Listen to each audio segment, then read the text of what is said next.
Turquia de hoje é uma fascinante mistura de grandes e agitadas cidades e áreas agrícolas férteis e ricas, onde as uvas crescem sob o céu azul. Seu povo é trabalhador e receptivo aos estrangeiros. Os turistas vêm aqui para conhecerem cidades da história bíblica ou para percorrerem locais que um dia dominaram a paisagem da antiga Anatólia.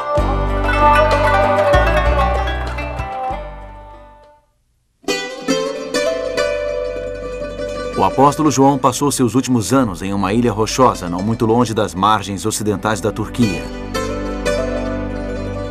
Desta ilha, ele escreveu aos novos cristãos de 7 grandes centros. Muitos estavam sofrendo perseguição e opressão por parte do Império Romano. Hoje visitaremos as ruínas da antiga Laodiceia e conheceremos mais uma das cartas de uma ilha solitária. Nós viemos até a cidade de Istambul e ao Grande Bazar, seguindo uma série de cartas enviadas a esta parte do mundo, então chamada de Ásia Menor. Foi uma carta enviada pelo grande médico, oferecendo cura para as aflições da alma. E o que ele recomenda às pessoas que estão passando por desânimo espiritual é que comprem à vontade um tipo muito especial de mercadoria. Hoje descobriremos que tipo de mercadoria pode nos resgatar.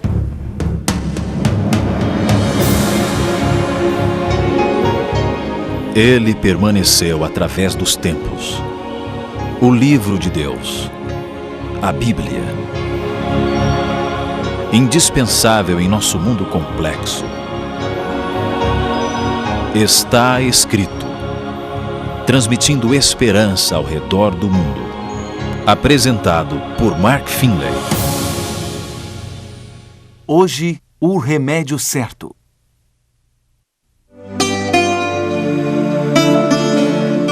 No livro do Apocalipse, encontramos esta série de mensagens enviadas por Jesus Cristo e registradas pelo apóstolo João, aqui na ilha de Patmos.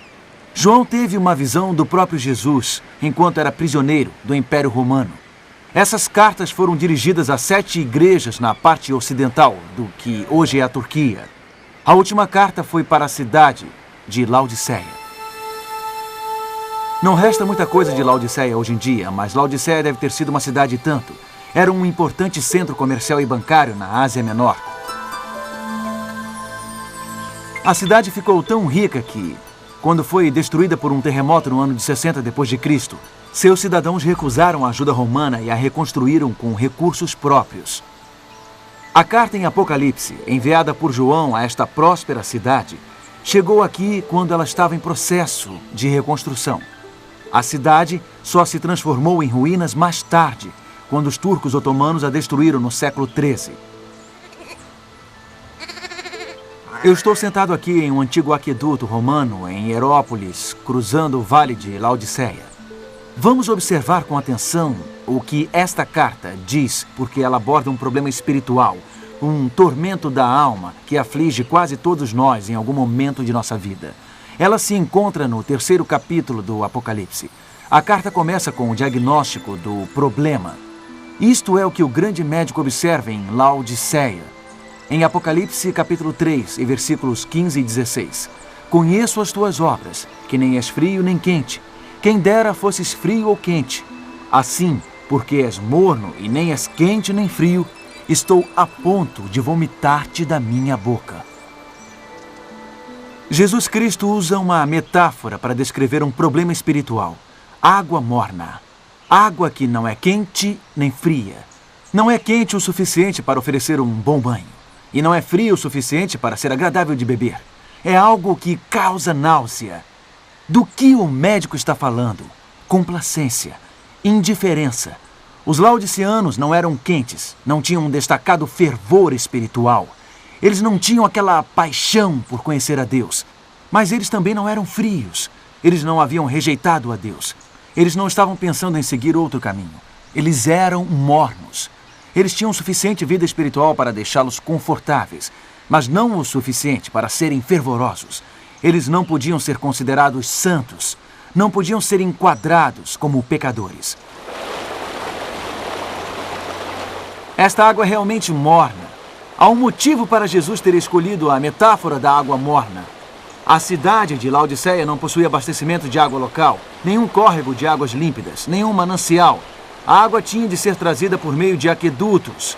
Uma cidade próxima rival, no entanto, tinha uma fonte de água que a tornou famosa por toda a Ásia Menor. Era um lugar chamado Hierópolis, muito visitado pelos cidadãos de Laodiceia.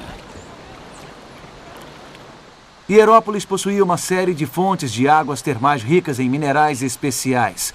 É possível visitá-las hoje. A água aqui, rica em sais de cálcio, deixava depósitos brancos conforme descia pelas encostas. Estes depósitos de formas peculiares são chamados travertinos. Hoje o local se chama Pamukkale, que significa castelo de algodão, e é um ponto turístico muito visitado. Hierópolis transformou-se em um verdadeiro spa de saúde nos tempos antigos. Pessoas com todos os tipos de males vinham até estas fontes minerais em busca de cura. Parecia haver algo mágico neste lugar. As águas quentes e calmantes de Hierópolis ofereciam aos aflitos um pedacinho do céu. Puxa, é quentinha mesmo e é muito agradável. Este é um incrível anfiteatro aqui em Laodiceia.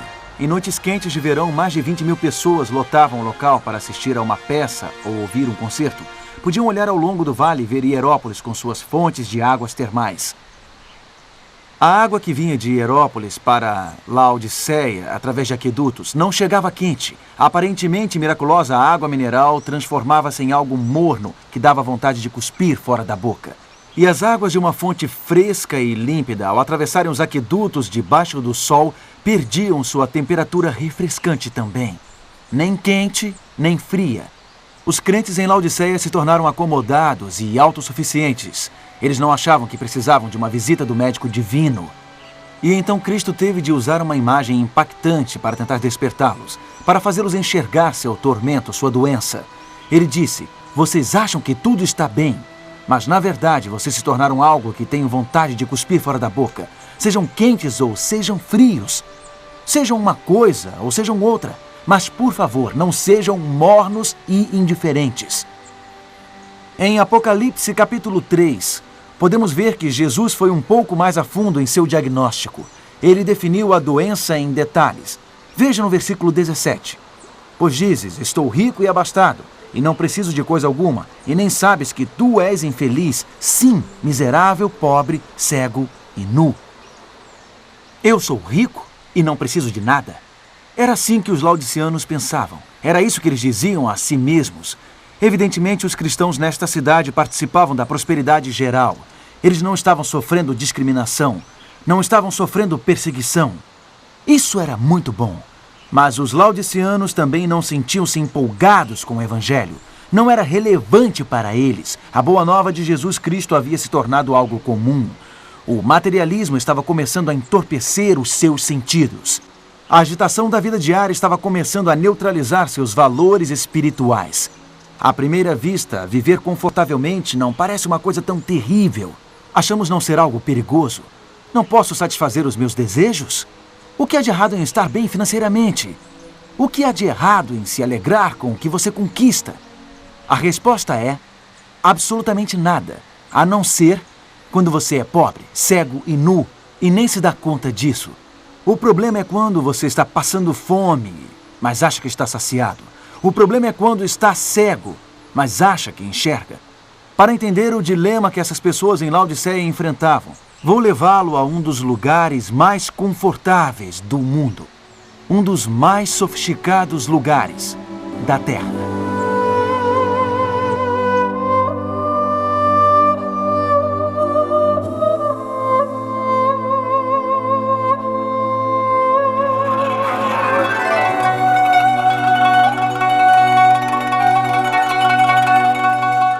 Este é o Palácio Topkapi em Istambul, onde os sultões do vasto Império Otomano governaram por séculos. Eles eram os todo-poderosos, sua riqueza era legendária. Tudo o que eles tocavam era enfeitado com joias. Os sultões usavam belíssimas túnicas de seda apenas uma vez e depois as jogavam fora. Um banquete de gala exigiria 50 pratos diferentes, servidos em uma mesa de prata sólida. No interior do palácio, depois de passar por vários jardins internos, ficava o harém real. Centenas de lindas mulheres eram cuidadas e enfeitadas, enquanto aguardavam serem chamadas para satisfazerem ao sultão. Agora estamos nos aposentos do harém do sultão. Em um lugar imensamente confortável como este, havia muitos rivais ao trono, muitas batalhas pelo poder. Um certo sultão dormia em uma câmara diferente do palácio cada noite para evitar ser assassinado. Obter o trono chegava a valer mais que os laços sanguíneos. Familiares conspiravam uns contra os outros. Tornou-se uma lei no Império Otomano e, quando um novo sultão subia ao trono, todos os seus irmãos tinham que ser mortos. Esta prática sanguinária finalmente provocou indignação quando um sultão mandou matar até a seus irmãos que ainda eram crianças. Os oficiais decidiram que seria melhor aprisionar os irmãos mais novos do rei. Eles eram mantidos em vários quartos em cima do harém, os quais vieram a ser chamados de gaiola dourada. Alguns eram mantidos ali por toda a vida. Eles desfrutavam dos luxos do Palácio Real. Eles tinham criados à sua disposição. Todas as suas exigências eram atendidas. Eles não precisavam de nada. E também havia chance de um deles se tornar sultão, caso o irmão no trono morresse. Mas algo acontecia com aqueles garotos que se tornavam adultos dentro da gaiola dourada. Algo acontecia com eles em seu confortável isolamento. Eles perdiam o rumo, perdiam a identidade, perdiam acima de tudo a compaixão. Deli Ibrahim tornou-se sultão após 22 anos na gaiola dourada. Ele sofria de extrema paranoia. Uma vez mandou afogar 200 concubinas no mar de Bósforo. Outro homem que surgiu da gaiola dourada, Osman II, às vezes usava prisioneiros de guerra como alvos vivos de arco e flecha. Quando um príncipe chamado Mustafa saiu de lá após 14 longos anos, ele estava totalmente louco.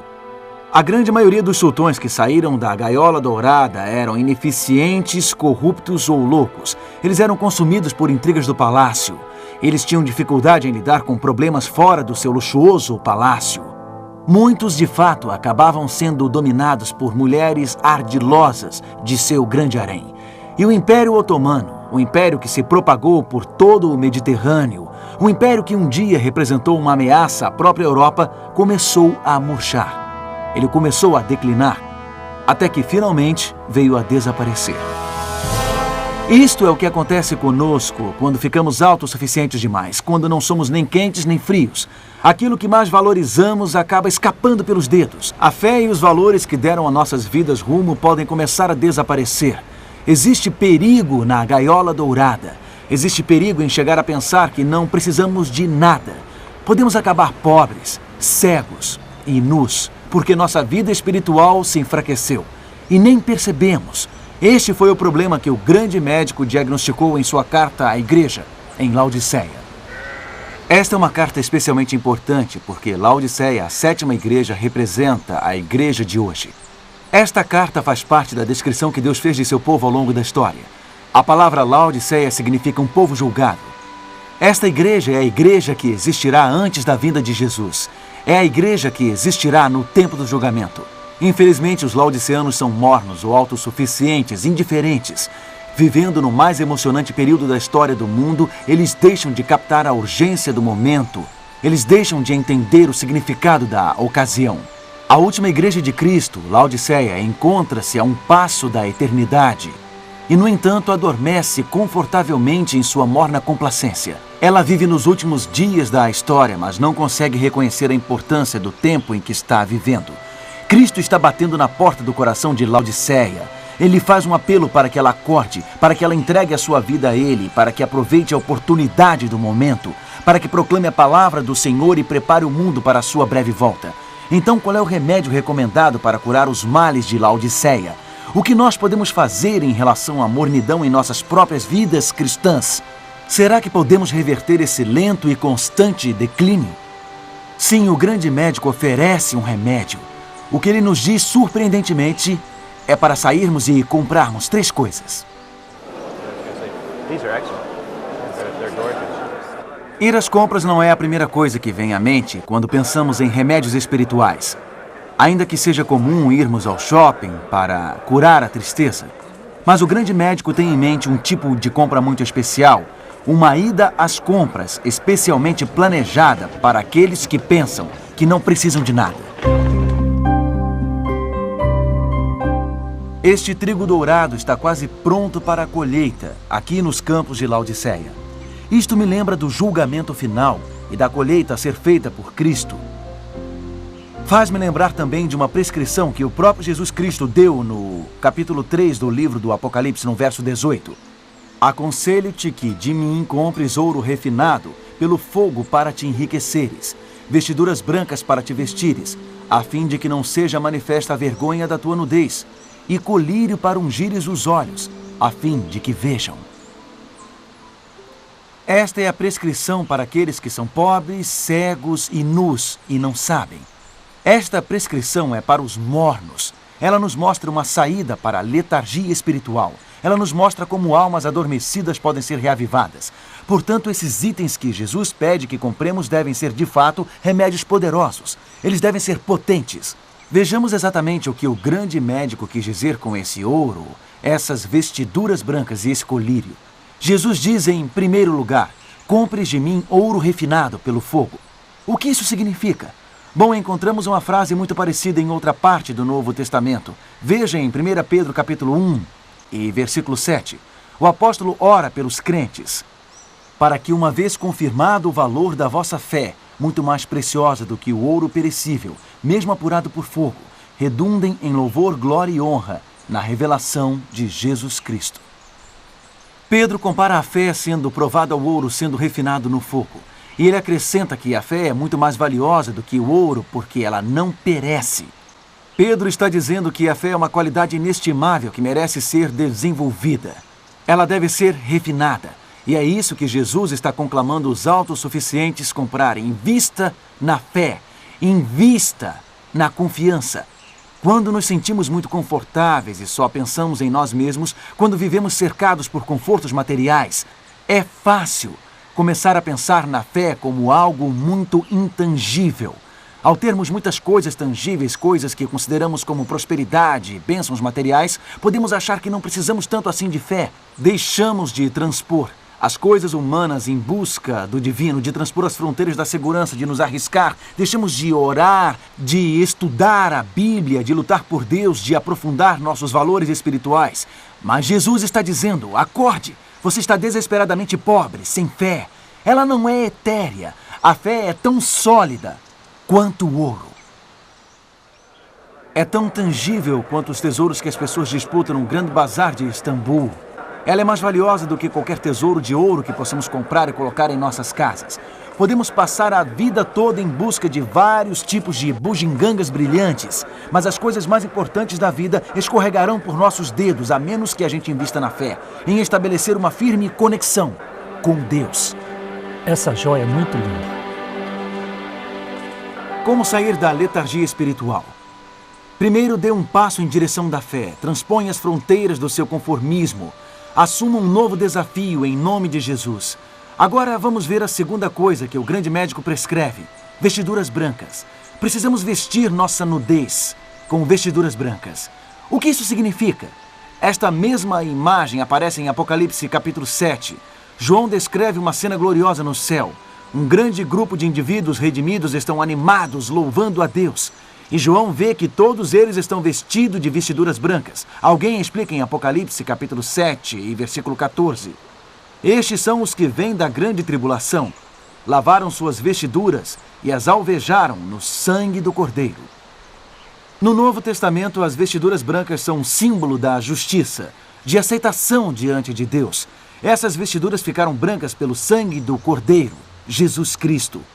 Em outras palavras, os seres humanos pecadores são declarados justos quando aceitam o que Jesus fez na cruz por eles, quando aceitam sua vida perfeita, derramada por eles, como uma expiação pelo pecado. É assim que somos justificados perante um Deus santo. É assim que somos declarados justos perante um Deus santo. Então, o que Jesus está dizendo aos autossuficientes é para comprarem esta vestidura branca para cobrir sua nudez. Os mornos esqueceram-se da gloriosa boa nova. Eles tinham se esquecido do quanto eles precisam de um Salvador. Eles tinham se esquecido do preço para resgatar-nos da tragédia do pecado. Nós perdemos o vigor na vida espiritual. Nos tornamos mornos quando nos esquecemos de como fomos justificados diante de Deus. Isto começa a parecer abstrato e distante. Mas o que Jesus nos diz é que este evangelho é tão básico quanto o vestuário, tão básico quanto a camisa que usamos. Estamos nus e precisamos ser cobertos. A vestidura branca que Jesus nos oferece, sua justiça, é essencial para a nossa segurança. Como sair da letargia espiritual? Valorize esta graça tão cara. Não considere algo comum. Perceba o quanto você necessita da graça que vem através da cruz. Agora vamos examinar mais uma coisa que o grande médico prescreve. Ele conclama os autossuficientes a adquirirem também um colírio para ungires os olhos a fim de que vejas. A que ele está se referindo? No Novo Testamento é o Espírito Santo que costuma ser indicado como aquele que abre os olhos do homem, que nos ajuda a entender. O próprio Jesus fez esta promessa aos seus seguidores em João capítulo 16 e versículo 13. Quando vier, porém, o Espírito da verdade, ele vos guiará a toda a verdade. É o Espírito que ilumina, é o Espírito que convence. Jesus está dizendo aos autossuficientes: vocês precisam do Espírito Santo, precisam ser iluminados pelo Espírito Santo. Acham que enxergam, mas na verdade são cegos. É fácil deixarmos de enxergar quando estamos confortáveis. É fácil dizermos a nós mesmos pequenas mentiras e sairmos impunes. E quando achamos que não precisamos de nada, é fácil pensar no Espírito Santo como um acessório. O que Jesus está dizendo é que o Espírito Santo é tão necessário quanto enxergar. Ele faz parte do remédio essencial para nossas almas. Mais importante que qualquer unguento que possamos encontrar em uma loja exótica. Mais importante do que qualquer remédio que nos prometa uma visão perfeita. O Espírito Santo é aquele que pode nos fazer enxergar dentro de nossos corações. Esta é a prescrição do grande médico. Uma prescrição para a letargia espiritual. Temos que perceber que a fé é tão sólida quanto o ouro. Nós temos que valorizar o fato de que o ato salvador de Cristo é tão básico quanto o vestuário. Precisamos saber que o Espírito Santo é tão necessário quanto a visão. Estas mercadorias vão nos despertar e revigorar nossa alma. Os remédios de Cristo são mais poderosos do que qualquer coisa que o povo da Ásia Menor encontrava quando vinha até Hierópolis. É mais potente do que qualquer componente dessas águas minerais. O remédio de Cristo penetra profundamente em nosso ser.